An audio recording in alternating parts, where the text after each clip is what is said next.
Salut les amis, une vidéo que je m'étais pareil promis de faire parce que j'en parle dans ma sphère privée depuis un petit moment et donc une vidéo sur les crypto-monnaies. Voilà, parce que nous sommes en fin 2019. Je pense que 2020 et 2021 vont être deux années qui vont être marquées par un grand krach financier ou du moins un grand changement dans l'économie mondiale avec, je le pense, un effondrement de beaucoup de valeurs dont peut-être un effondrement des principales monnaies, on va dire fiduciaires. Donc encore une fois, c'est pas une vidéo alarmiste ou qui se veut alarmante, mais qui se veut plutôt réaliste par rapport à la situation actuelle. Je vous invite à vous intéresser aux crypto-monnaies, à venir m'en parler en privé, à en posséder, parce que c'est quelque chose, je pense, qu'il faut avoir. Là encore une fois, le plus connu, c'est le Bitcoin.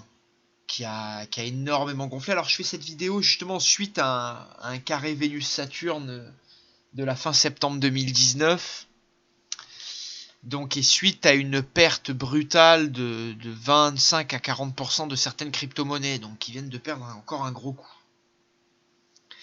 Néanmoins, c'est pas grave, c'est le moment d'en avoir, comme je dis, d'investir dedans, d'en posséder. Alors vous avez le Bitcoin qui est la principale, la plus connue, vous avez l'Ethereum, vous avez plein d'autres comme le Litecoin, le Bitcoin Cash, le Dash, Monero, voilà, le IOTA, la Nano, voilà vraiment le Stellar, le Tron, le Ripple, plein de monnaies, et il y a des choses à savoir sur ces crypto-monnaies.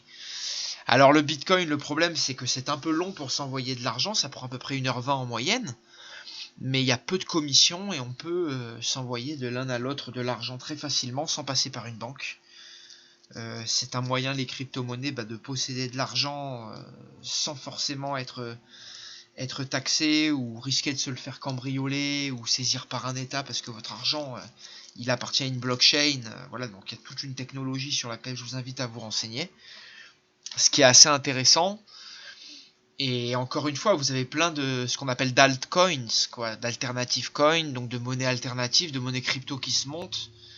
Moi, je vous en parlerai en privé, mais c'est vrai que là, il y a Facebook qui va monter sa crypto-monnaie avec Libra, et il y a le fameux pirate Kim.com qui va monter le Kimcoin aussi. Donc, qui vont être des crypto-monnaies à surveiller sur la fin de l'année 2019 et toute l'année 2020. Et je pense que, comme je vous dis, il y aura un grand krach financier qui va globalement se situer autour de mai 2019 et surtout de juin 2021. Pardon, de mai 2020, pardon, et de juin 2021. Et je pense que sur cette année 2021, on risque de voir une montée très significative des crypto-monnaies et de leur utilisation. Donc je pense qu'encore une fois, si vous êtes intéressé, c'est peut-être des actifs à avoir dans votre portefeuille pour ceux qui ont de l'argent, qui placent de l'argent, et même en termes de rendement, ça vaut bien plus qu'un livret A ou que de placer son argent simplement de le garder en banque, quoi, vous voyez, ou que de le mettre sur un livret A. Les cryptos peuvent vous permettre, après attention, ça dépend de l'utilisation que vous en avez, mais peuvent vous permettre des beaux résultats et de transférer votre argent de manière beaucoup plus discrète et rapide et sans passer par la banque. Donc ça peut être, effectivement, si vous souhaitez vous débancariser, ça peut être aussi une solution. Alors beaucoup vont me dire, attention, la crypto-monnaie c'est basé sur rien, attention, mais quand vous vous renseignez bien, l'argent fiduciaire de nos jours, c'est pas si différent. Donc bon, pour l'instant, les gens ont confiance aux monnaies un peu traditionnelles comme l'euro et le dollar, mais ça va peut-être ne pas durer tout le temps, et l'effondrement qui arrive, je pense, laissera la place aux cryptos et à leur utilisation beaucoup plus courante, surtout avec la génération de nos parents, la génération des baby boomers, qui va commencer à disparaître. Et ben c'est vrai, hein, quelque part, comme je dis, à disparaître et à de moins en moins être présent sur le marché des transactions financières. Et forcément, toute la génération qui arrive et notre génération utilise bien plus les transactions électroniques et dans le futur la crypto-monnaie.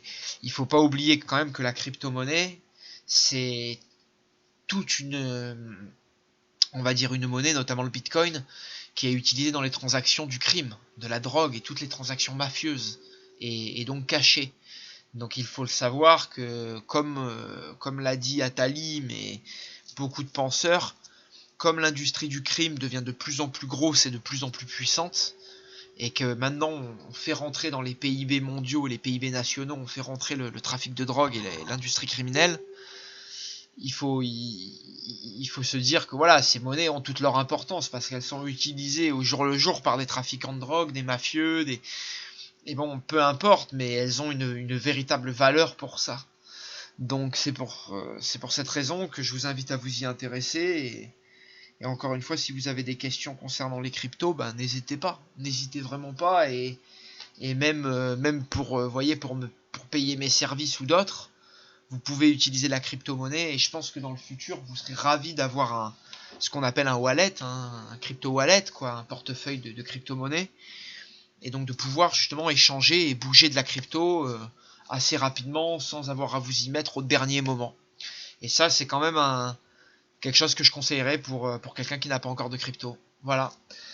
Bien sûr, après, mettez pas toutes vos économies dans la crypto-monnaie, ça tombe sous le sens que je fais pas la promotion des cryptos, bien au contraire.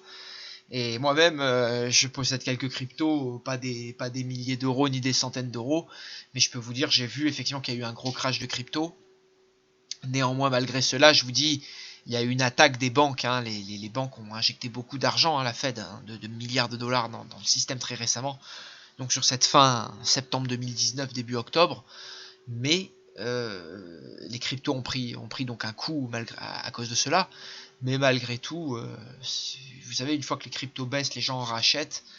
Et c'est le moment justement de consolider un peu votre portefeuille et d'en avoir. Et c'est malheureusement dommage que l'État français ne fait rien à ce niveau-là, parce qu'il pourrait, vous voyez, on pourrait investir tous ensemble dans une même crypto et faire monter la valeur d'une crypto. Et en ce moment, il y a des cryptos comme le Bitcoin Cash ou plein de cryptos, là encore une fois, venez me voir en privé pour en parler, mais qui sont en train de monter, qui sont en train de prendre de la valeur et dans lesquels il faut investir. C'est pas forcément les 10-20 premières cryptos du monde.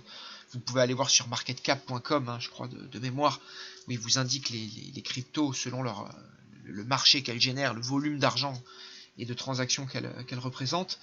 Là, la première, évidemment, c'est le Bitcoin, la troisième, c'est l'Ethereum, la deuxième, c'est l'Ethereum, et la troisième, c'est le Ripple, de mémoire, la quatrième, c'est le Tether. Voilà, mais vous avez donc 20 premières cryptos qui sont intéressantes, mais il y en a plein d'autres dans lesquelles investir, et n'hésitez vraiment pas si vous voulez des astuces ou des conseils là-dessus, même si je suis pas conseiller financier, mais encore une fois, il y a des évidences et il y a des signes qui ne trompent pas dans cet effondrement financier, pour se diversifier, pour pas mettre tous vos œufs dans le même panier, et vous savez, il y a comme la bourse, il y a des actifs immanquables, et ben là c'est pareil dans les cryptos, il y a peut-être des affaires à faire, donc vraiment n'hésitez pas, quoi.